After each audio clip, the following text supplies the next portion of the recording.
Hello, and welcome to the first episode of the Cedar Country podcast. I'm RJ. And I'm Ray. And, this is our podcast. So, if you don't know who we are, which makes sense, we're pretty normal people on the internet. We are involved in another podcast called Realms and Nerds. It's a Dungeons and Dragons 5th edition actual play podcast, which if that string of words doesn't make you as happy as I am to hear them, then it's probably not a podcast for you. But it's basically kind of a collaborative storytelling podcast.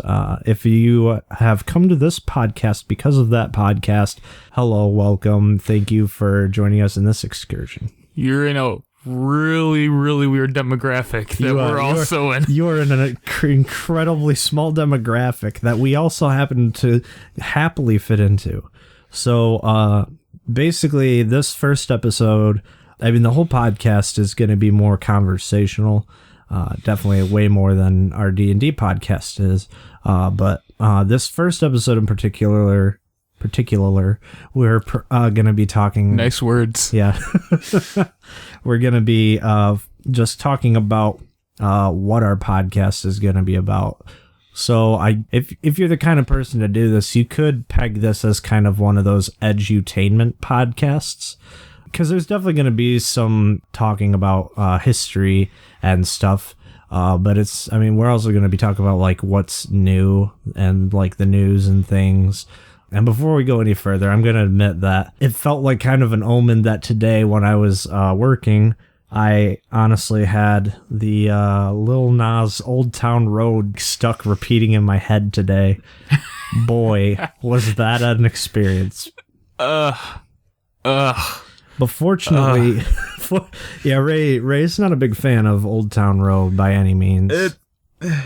I think it's all right until it gets stuck in your head on repeat, and you're like, this is just a hot mess. Yeah, it's an okay song, but it's way too catchy. Like, the beat is too catchy, and the words are too easy, and it gets stuck too easy in your head. I don't think, It's an alright song. I do prefer it's only like it's not even 2 minutes long, but I do prefer the version that has Mr. Billy Ray Cyrus in there, but only marginally more. It's not like he revolutionizes the track. The nice thing though is eventually got unstuck from my head because I was talking with some of my coworkers who are also fans of country music, and we started talking about concerts we went to, and she was like, yeah, the best one I've ever been to is Chris Stapleton. And I was like, oh, lucky. Yeah, she's like, I don't even want to know how much my parents paid for it, because it was like a birthday gift for her for that concert. I was like, man. But she was jealous of my first concert was mine. That's something we could talk about. Have you ever, like, what's your concert I guess I'll talk about mine first because it's really short. So there was it's not exactly country, but it definitely had influence of like roots music, which is what I guess you'd call old time music. You know what roots music is. Yeah, I got you. For our listening audience that may not know what roots music is, the name kind of implies that it's a root of a lot of popular music of today. Primarily, your Bob Dylan, like folk, like it's also called folk music. But when people think folk music nowadays, they're usually thinking something more like Bob Dylan, which is a different kind of folk than roots, but is heavily influenced by it, as is country and bluegrass. So although bluegrass is kind of a spin-off of country itself, so that's me getting in my little history nerd self about it. But anyways, this is kind of like a roots band with definitely had kind of religious undertones in the music. It's not bad. I'm just saying, like, it's definitely, like, all the songs definitely had kind of a spiritualistic message in them or lyrics or whatever. It was pretty good. I don't remember, this was years ago I saw him here in our hometown. At a little place called the Kent Theater. The band was called, I think, Rosemary 3. So that was the first and last time I ever heard of them. It was a pretty decent show. But the only other country music concerts I've ever been to were the past couple years. I would go to the Van Andel Arena, and I saw Miranda Lambert, and I saw Brad Paisley was the other concert I went to. And we don't need to go into depths about those. That could be a topic itself for another day, is our country concert experience. But how about you, Ray? Short, sweet, and to the point. I've never been to a country concert before. We have got to change that.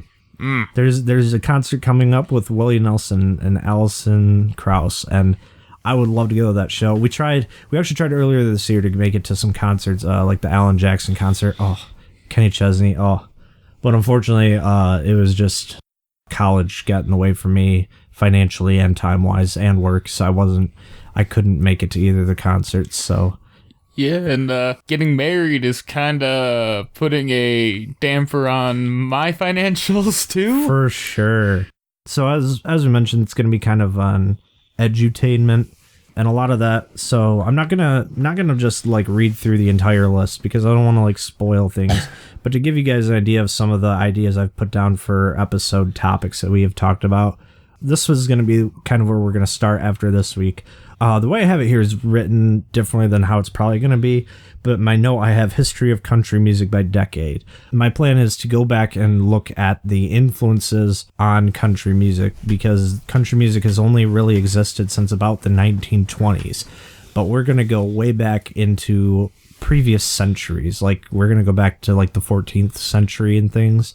A lot of traditional tunes, some old Irish tunes and English tunes, some songs that are now considered children's music, like The Farmer in the Dell and things like that. A lot of those definitely have had influence on what became country music. And we're just going to be kind of going through that and then the actual history of country music after it began up until now, maybe. We might not do those all in a row. Depends on how I go with my research. I haven't had a ton of time because I had finals come up and kick me in the butt right there at the end. But like different genres of music, we could have like subgenres, Western, bluegrass, Southern rock. Then we have an idea for an episode where we just talk about what our favorite songs and artists are, although I guess we're going to probably just cover that here. So that's probably. Ideas about this could be two different ones, like kind of a history and about the Grand Ole Opry and the Ryman Auditorium, the mother church of country music, or just Nashville. We have landmark country albums is a thing to talk about. Basically, I have other ideas I haven't written down yet. I'm actually gonna add one right now that I've definitely been thinking about it. I was also thinking that maybe we could do like a whole podcast about like the different really big stars, like Hank, yeah. Willie. Yeah, and, like an episode dedicated to that was another one we definitely talked about. But yeah, go ahead and explain like the idea with that. Like, there are so many humongous stars of the country music genre, like Hank, like Willie Nelson, Dolly Parton, Johnny Cash. Emmylou Harris. We could like dedicate an entire episode to them, and episodes.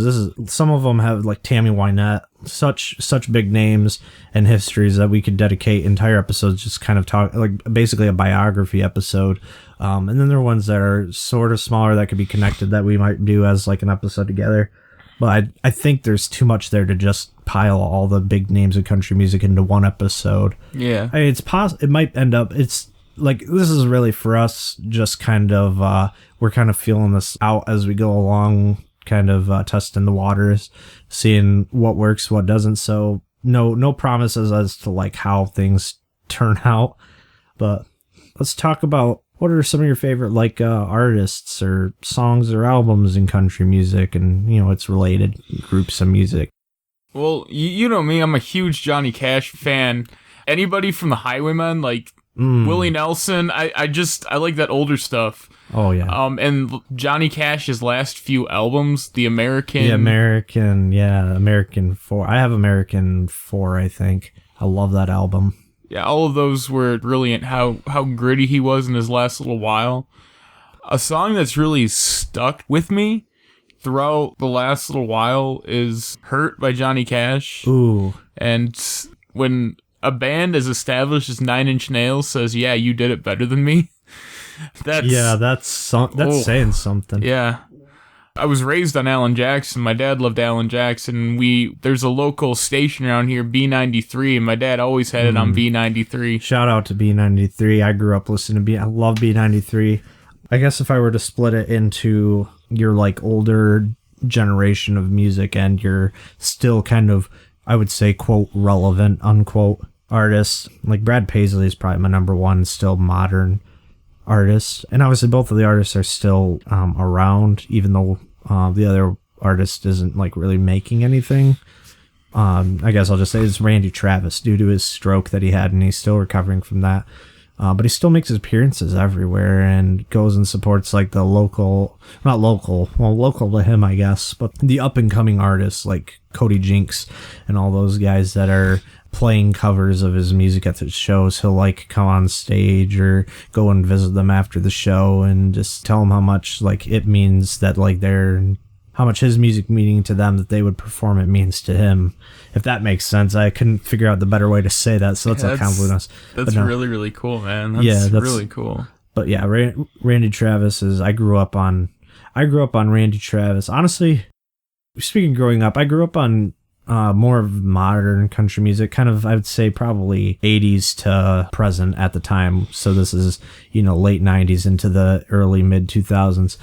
I will admit, I distinctly remember one time when I was younger, we had this, like every house in the late 90s, early 2000s does, we had one of those like Sony 6-disc tray with like the speakers in our family room. And I would definitely jam along. My little 5-year-old self was like jamming along the best I could with some Shania Twain. Oh, yeah. Oh, yeah. Yeah.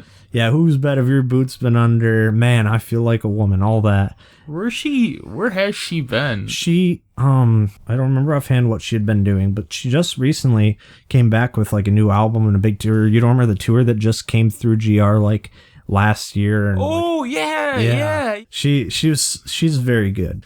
She was an icon that like she got me a little warm underneath the collar when.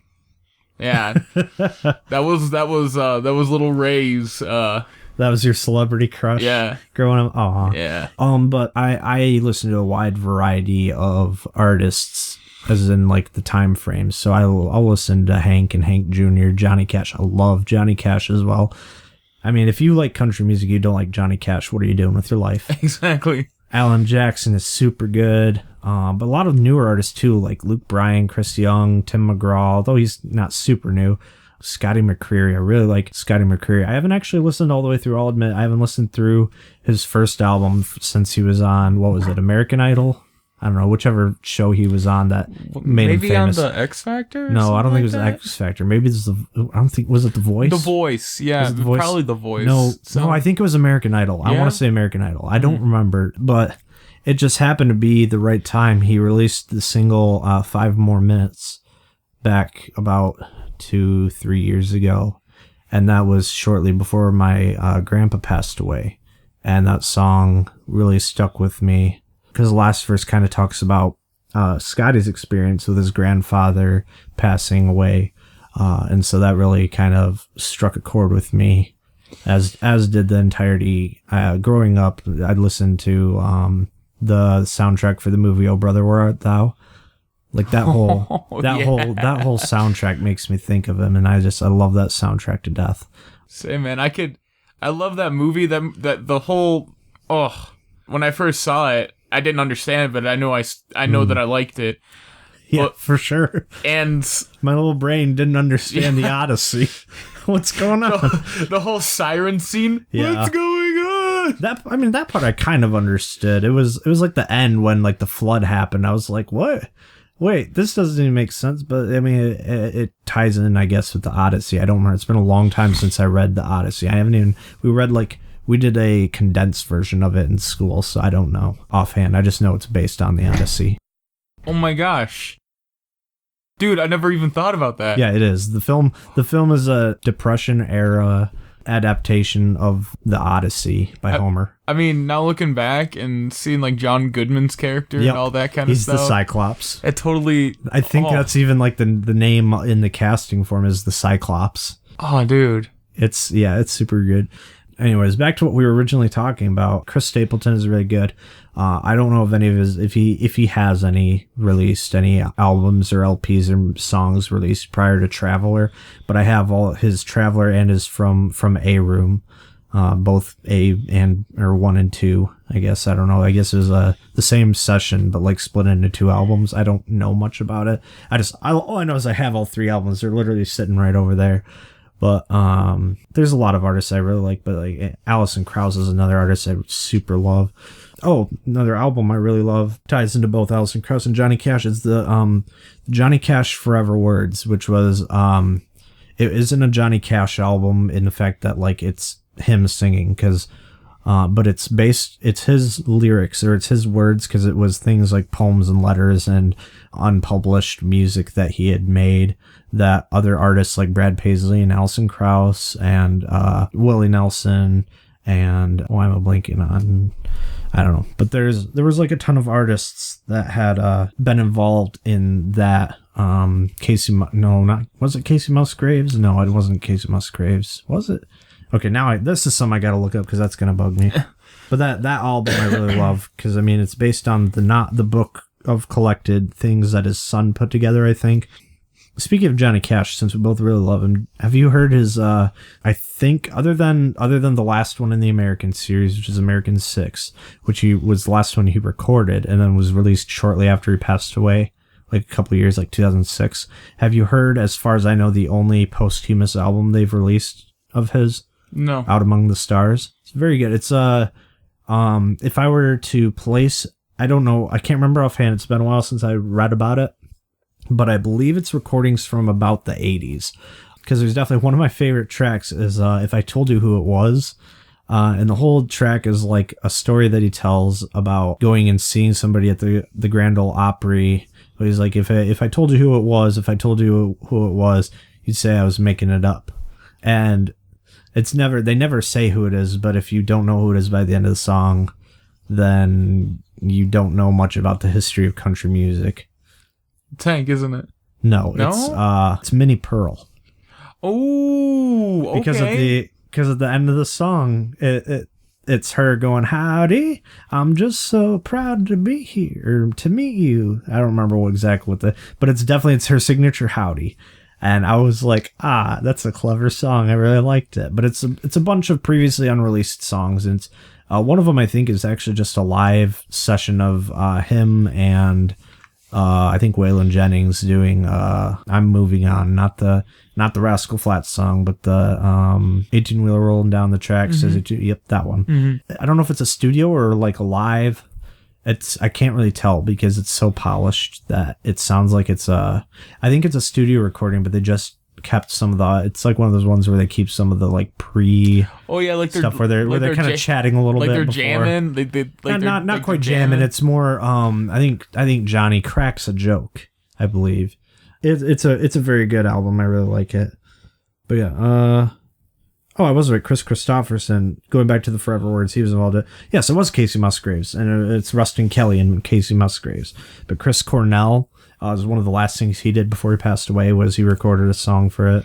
T-Bone Burnett, who was the producer of The Old Brother, Where Art Thou? But anyways, anything you like to add for your artists you like and things? I like things that are a little darker, a little bluesier, so like the Steel Drivers and like the newer stuff from Johnny Cash. That's right up my freaking alley. Yeah, it's super good. I don't know if you'd call it a problem or a blessing, but the fact that I'm very much into so many, I have yet to find a country song that I've listened to and decided I don't like this at all.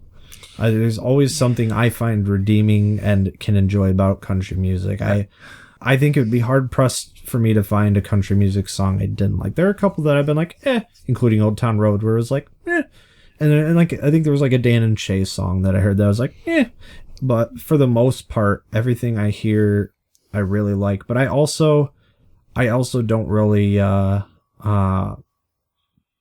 I don't listen to live radio as much. Like I love B93, but I don't listen to them as much as I used to. I primarily get news about hear new songs through social media. Or I'll be going through there and they're like, hey, this artist has released a song. I'm like, cool. And then I'll go listen to it. I'm like, wow, I really like it. And then I get that album or I get that song.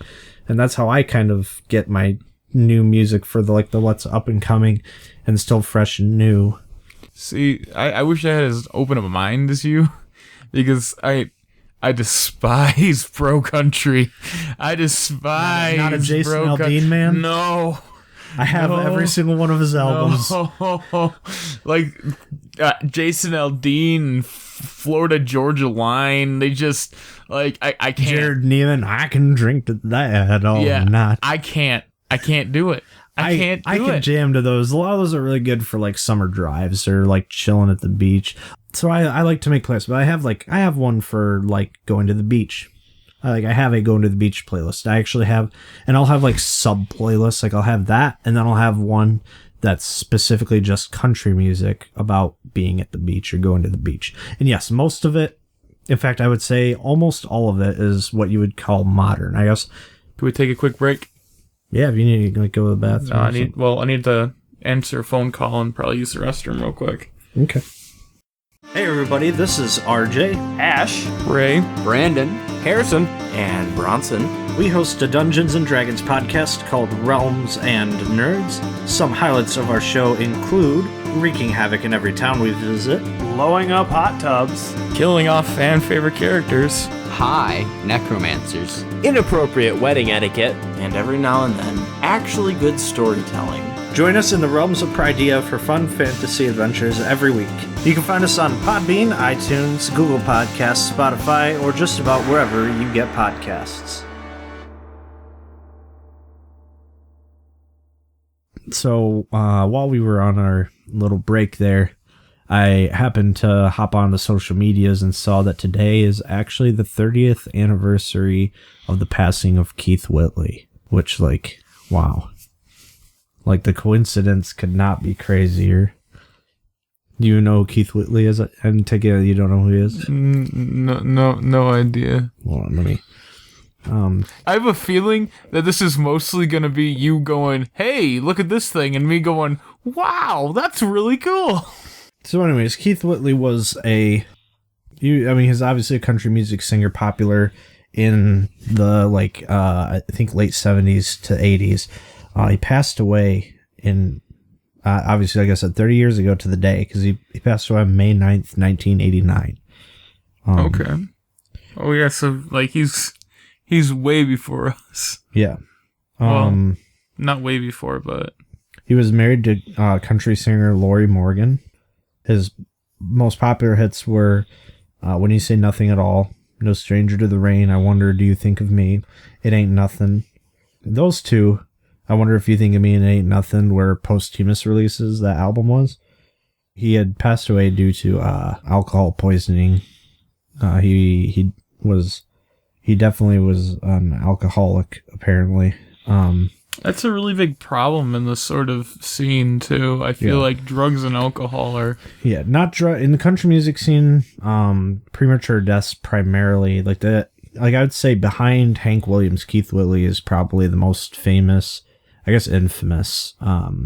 He's the most famous country music artist behind Hank to have passed away due to his alcoholism, at least that I'm aware of. But yeah, so today is the 30th anniversary of his passing, and that's a huge coincidence, but he's definitely one of the better artists I've heard, particularly from that period, and I would have loved to. He has kind of when I listen to him, it's kind of a similar sound to like Alan Jackson, in my opinion. He has that definitely has that neo-traditional kind of. See, I wonder if Alan Jackson was inspired by him to become a country artist. Actually, something I do know about Alan Jackson is that he was, before he became famous in his own right, he was a songwriter for Randy Travis. What? Yeah, I know for sure. The one I know he wrote for sure because they did a duet together on the anniversary collection. And the album was a couple of new songs, but mostly re-recordings of Randy's hits. And one of them was a mashup of two songs, and that was the one he did with Alan Jackson. It was a mashup of Randy Travis's hit Better Class of Losers and Alan Jackson's hit She's Got the Rhythm and I've Got the Blues. Both songs were written by Alan Jackson, who before he became popular was a songwriter for Randy. So it makes sense why the songs could mesh well together. It's really good. I really like the way that they did that track. But that's a fun thing I know is that, while I don't know if Alan Jackson was influenced by Keith Whitley, I do know that he definitely wrote songs for Randy Travis. I'm a big fan of Alabama too. Oh, how did I forget Alabama? My dad has My dad has their album called Like a River. Yeah. On CD. This is an album where, so when I import CDs, I have to get all the information online, particularly the album art, so because I'm very organized like that. Very meticulous. Very meticulous. But for that album, I had to scan the CD cover thing from my dad's CD because the only album cover I could find on the internet from that was a low resolution picture of the cassette cover for it. Like that's how rare. It's not, I don't know if it's their rarest album, but it's one of their rarest albums. It's Yeah, my fiance went to an Alabama concert, which was supposed to be, in quotations, one of their last last concert tour. How long ago was this? I know it was around when she was like 15. Okay. So, and she's 24 now. Because my parents have also went and saw them on their quote, their farewell. It was the American Farewell Tour. I even have the CD, the American Farewell Tour, and it was from 2003. So and they released an album in 2015, which other than they released a Christmas album, I think 2016 or 2017, but other than Christmas albums, that was their last. It was 2015 Southern Drawl. Do you ever think they're gonna stop touring, because they keep saying, "Oh yeah, we're gonna stop touring," and then they start touring again? Well, they definitely they're still touring for sure, but it's not always. So yeah, April 2017, Jeff said that he was going to reduce the shows that he appeared on because he has Parkinson's, so it makes performing harder for him. So they've definitely, I don't know if they've slowed down their touring or not, but he doesn't always perform. It depends on how he feels. It's kind of a night to night, like, hey, I can do it tonight. No, I can't do it tonight. So I have a friend who does music tech, he does live tech. So like also political stuff and things like that. But it's basically, he does like, miking and stuff and mixing and things at live events. So he's been backstage for Alabama before. So he's got to, I don't know if he met any of the members, but obviously it's not like a VIP fan kind of deal where you're there to meet them for the sake of like a fan meeting an artist. It's like he was working. So he's working the show. So obviously he's not there to chat and have fun. He's there to do his job, but he's still got to be backstage for Alabama. I mean, like, we were both drama kids, but even like the atmosphere in the background, like, I can't even imagine being in the atmosphere of that, dude. That would just be sweet. Yeah, for sure. I don't know if it's something I would do, but it's definitely, it's a thing for sure. Two other songs that have really, like, I've listened to that really stick out to me. Little Red Rodeo. I think that my dad even, like, called up B93 and had them play it just for me and him. That's awesome. Yeah, that's one of those memories. Like we listened to that stuff. We'd have B93 bumping while we were working on cars and junk like that. Another song that I just listened to recently that my soon to be father-in-law brought me into listening to, The Wreck of the Ella Fitzgerald. Oh, The Wreck of Edmund Fitzgerald. Yeah. By Gordon Lightfoot, right? Yeah. I love classic folk song. Michigan is such a big, like, we have such a big folklore for shipwrecks and whatnot. Yeah. So I love hearing about shipwrecks and whatnot. So that song is right in my wheelhouse. I would definitely love to take time to take an episode to talk about Michigan and country music, since that's kind of, where we're based. We're if it's not obvious, we're from Michigan, and there's definitely, it's not nearly as rich as, say, like Nashville. I mean, clearly nothing's as rich as Nashville or Bristol, Tennessee, with country music, or even California. But like, there's definitely a history between Michigan and country music. So I definitely would love to like have an episode dedicated to that. There's just a different mystique with country music in Michigan. It's like. So it's definitely, it's in the sphere of country music, but the same with the Edmund Fitzgerald. It's not strictly, that's more of like a folk song kind of deal. Well, but there's a folk music and country music kind of intertwined. Yeah, they're not. Yeah, I'm very open with my country music playlist. I don't know. Like there's a band, I'll say, from I'd imagine they're from. I don't know a lot about them. I only know about them because my dad has a couple CDs by them. They're from like the 80s or 90s, maybe even early 2000s. But it's definitely something that like I include in my country music playlist. Stylistically, though, I think it's about as different from country while still being like something that I'm like, yeah, that fits country, as Cajun music is to country music. And I don't know what to call it genre-wise, because it's definitely not like big. Like Cajun music is big, but it's an artist called Da Yoopers. The spelling for the band is D-A, and then the second word is Y-O-O-P-E-R-S. Da Yoopers. So for many of you who probably don't understand what that name means, it's slang. So da being a slang for the kind of the lower Canada, Minnesota, Wisconsin, northern Michigan area. I mean, obviously northern Minnesota, northern Wisconsin, but maybe all of Minnesota. I don't know. See, this is stereotyping, but it's that kind of accent. And so the sounds like duh.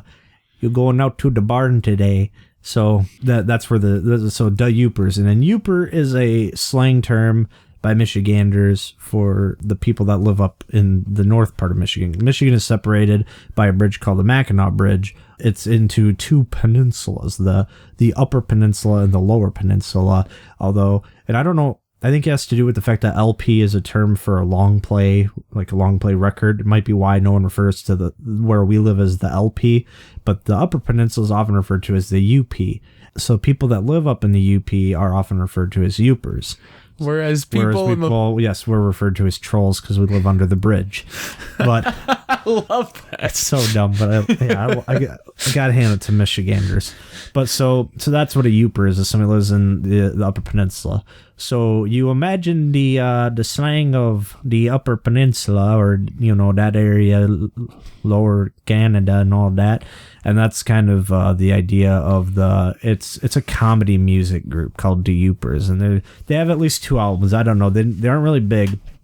I don't know where my dad got the CDs. He's had them as long as I can remember, but they're super funny. I love the track The Second Week of Deer Camp.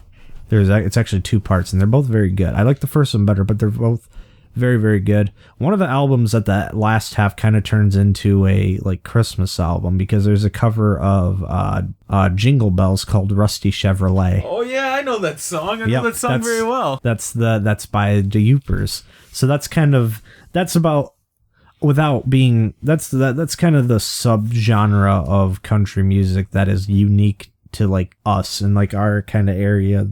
I know there's somewhere in the state there's a Michigan Country Music Hall of Fame, which is about people related to country music from Michigan. Yeah, that'd be another really cool topic. That's what I was saying. Dude, that's a topic for another day, going deeper into the connection between them. I'm just kind of like saying, hey, there is a connection. We have connections with country music. But no, so I wanted to, I don't remember where it led to, but I was gonna bring up, there's a YouTuber I really like named Grady Smith. He, I guess, has worked with some like bigger name like music news. I don't know if it was like Rolling Stone or that name sounds something very else. familiar. But he does, he talks about country music on his YouTube channel.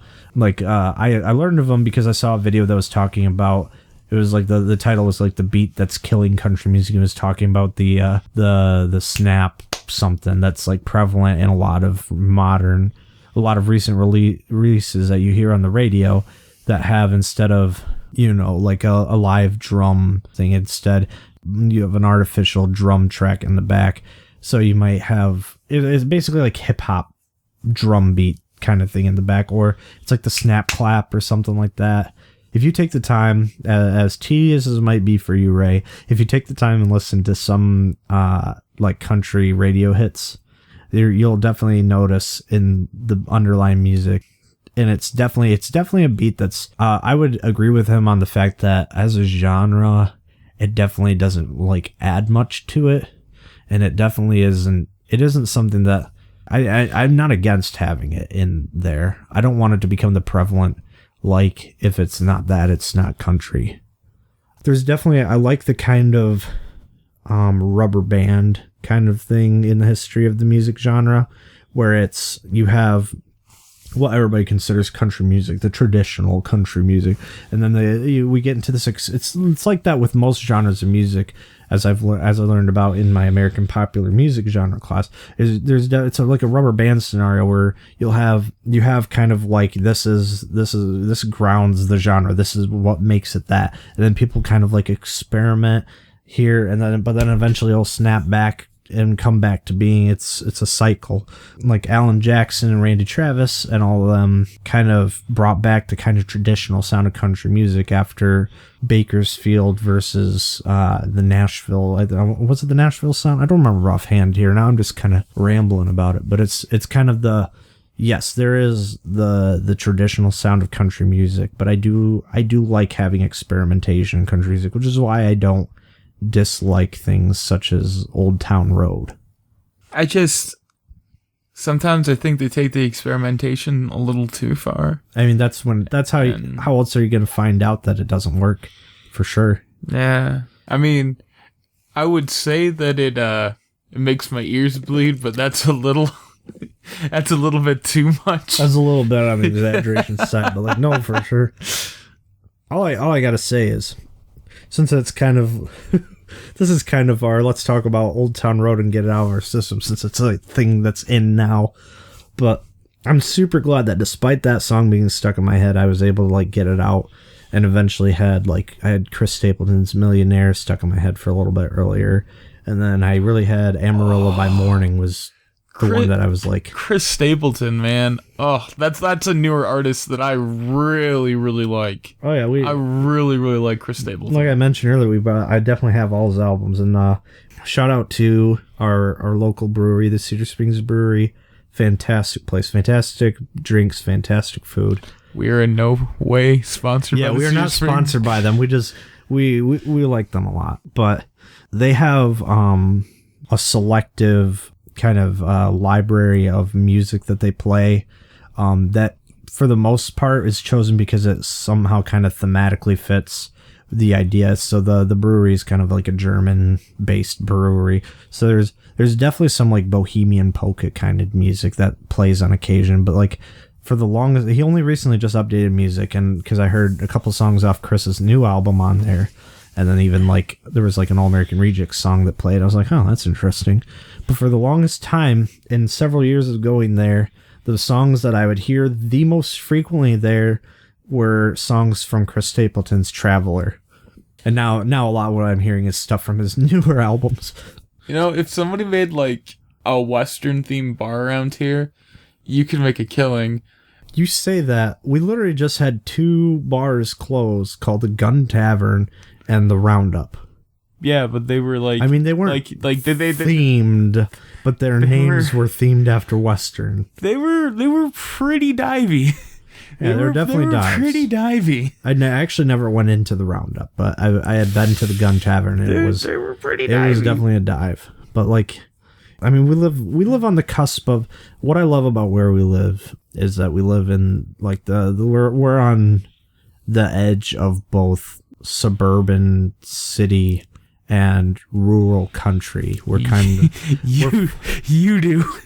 Well, I meant like, okay, so the town that we live in, even though you live out in the boondies from the town, you're out in the 10 minutes away kind of deal, where it is the countryside. You're kind of the example of going to 10 minutes away and you're in the country, but also 10 minutes away and you're like in a fairly big city. I mean, not super big city, but it's Rockford. So I mean, like that's 15 minutes. Mid-size. You're 15 minutes away from a big city. 20 minutes away from Grand Rapids. 20 minutes away from Grand Rapids. 20 minutes south, you're in GR. 20 minutes north, you're in like Pearson, Howard City. Well, I mean, technically 15 if you go fast enough. Yeah, if you go fast enough. Which, I mean, going north, I think is more likely than going south, because traffic is usually going to get less going north than going south.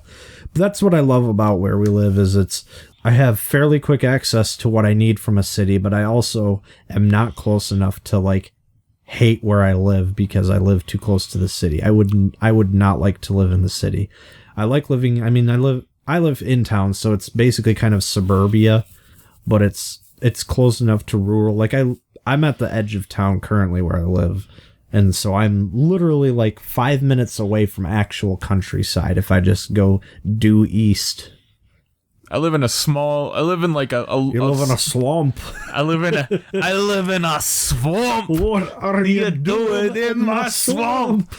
No, I live in like it used to be a town. It was a little town called Harvard. So we have I didn't realize it was actually like a town. It used to be. It was an old railroad town. Oh, it makes sense.